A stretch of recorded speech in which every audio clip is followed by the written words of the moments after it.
What had happened to you? I'm just translating. What had happened to you? You may assume that it was bad for you. بل هو خير لكم. It is good for you. والله يعلم وأنتم لا تعلمون. Allah knows and you do not know. Whatever has happened to you of musibah, think of it as good. Allah is guiding us to tell us that even when you fail, be optimistic even in failure. It's hard, but we have the Quran telling us. Because you can overturn a failure into success. So what do you do with the failure? You learn from it.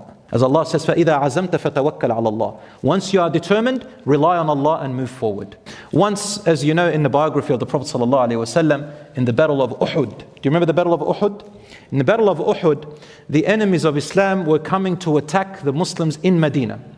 And they had gathered the largest army yet. The Muslims were going to be annihilated if you look at just numbers and the allegiances against them. The story is long.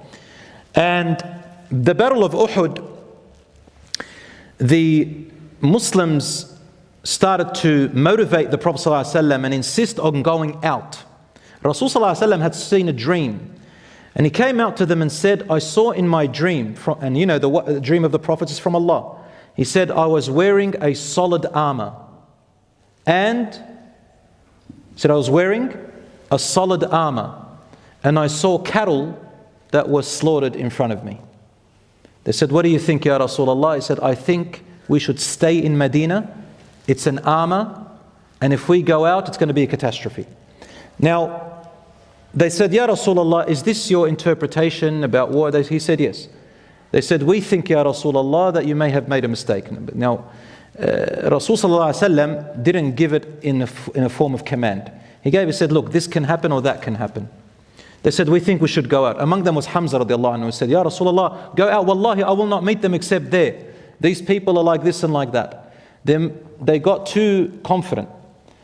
Now the Prophet ﷺ went back inside and he wore his normal armor. He wore 2 armors that day and a heavier helmet. When he came out, the Muslims felt guilty. And they said, Ya Rasulullah, we felt guilty. We weren't thinking, we'll take what you said. Listen to what he said. He says, no prophet wears an armor and then takes it back off. What does it mean? He says, now that we have made a decision, we move with it. We do not take a step backwards. And this is the way to build your character. Once you've planned, you've gotten advice, you've all agreed, and you've made a decision, and you've moved away, keep going with that decision. Until a catastrophe happens, like something really is obvious. So nothing was obvious yet, just ideas. He said, we don't. We move forward and we do not hesitate anymore. As Allah says, فَإِذَا عَزَمْتَ فَتَوَكَّلْ عَلَى اللَّهِ. Once you are determined, rely on Allah and move forward. That's how all the prophets were. When they moved forward to the Battle of Uhud, they almost won the battle.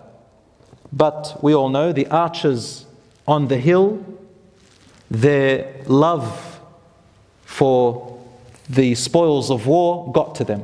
And you all know they were still all new Muslims. So they're still used to battles and taking the spoils.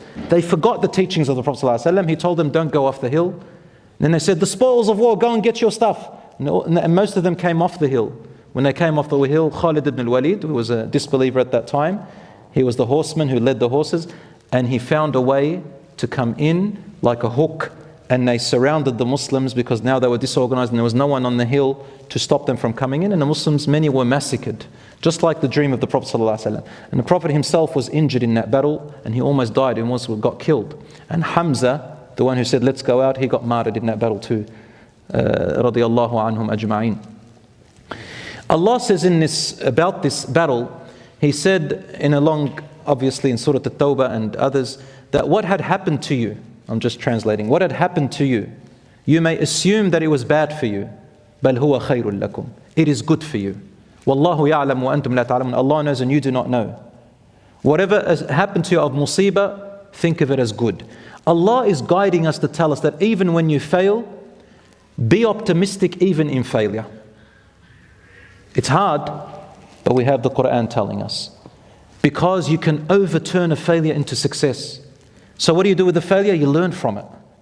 I always repeat this same analogy. A baby, how does a baby learn how to walk? Just learn from the baby. The baby gets up and falls in different ways. The baby is subconsciously learning. Say it fell 100 times. It's learning 100 ways of how not to fall by falling 100 times. The only way to learn 100 ways of how not to fall is by falling 100 times.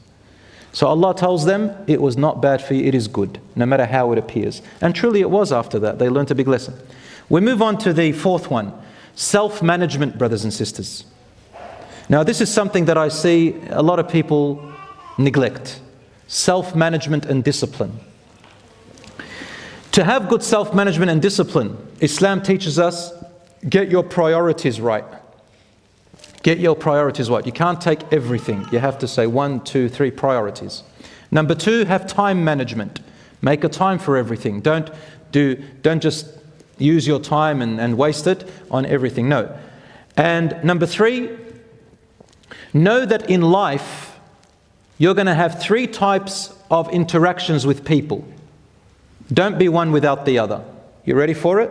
In managing your interactions with people and yourself. So we said prioritize. We said time management. And number 3, you need to use people and they use you.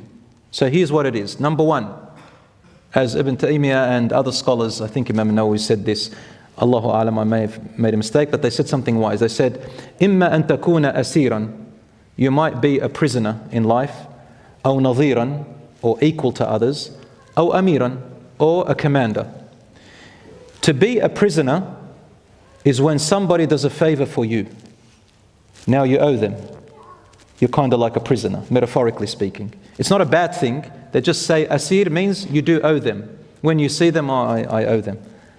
Or equal. Equal means when you don't need others and they don't need you. So you have skills to look after yourself. That's a beautiful place to be. You don't owe anyone anything, they don't owe you, you are equal to them. And number 3, a commander is when you do good for others. They owe you now. You can't be a commander always because you'll be exhausted, always leading other people. You cannot be the asir, the prisoner always, because then you're a loser. And you cannot be equal with everyone else because life, the natural way of life is that you need people and people need you. So don't get an ego about it.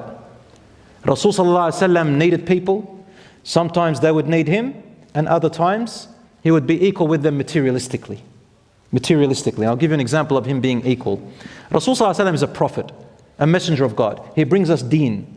But there are things about life which he doesn't know more than others, such as crops and farming and all that stuff. Even in battles and war and location. He used to ask them, what do you think? And sometimes I've said, Ya Rasulullah, we don't agree with what you said.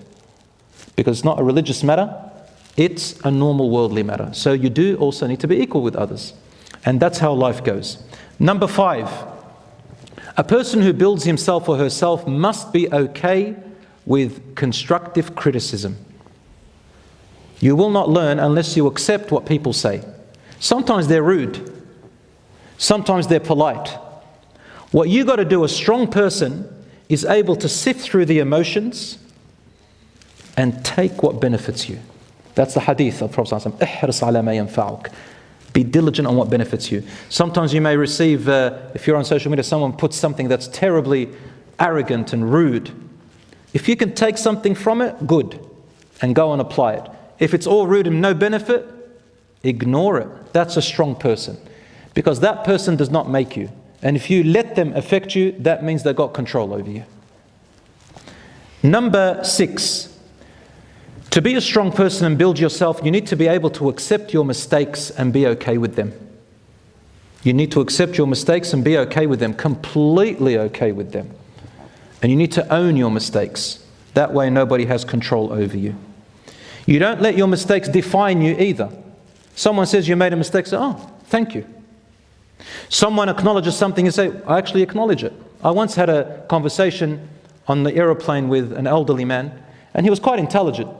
And a whole trip for 2 hours, we were talking back and forth. Sometimes he'd make a good point after I had made a point, and I would say, I see.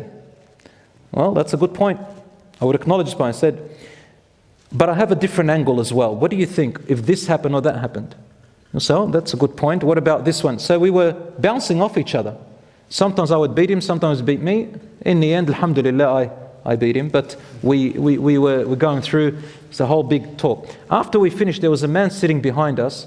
He gets up and he puts in and goes, please allow me to shake the hands of these 2 gentlemen. He said, I haven't seen a conversation between Two people like gentlemen in a very long time. Why? Because a gentleman and a strong person, I'm not praising myself, I do make mistakes and sometimes I do fail. We all fail. But the strong person is one who is able to accept that they made a mistake. So what? Watch the stress go off you. Watch how much you'll develop and watch how people will respect you even more.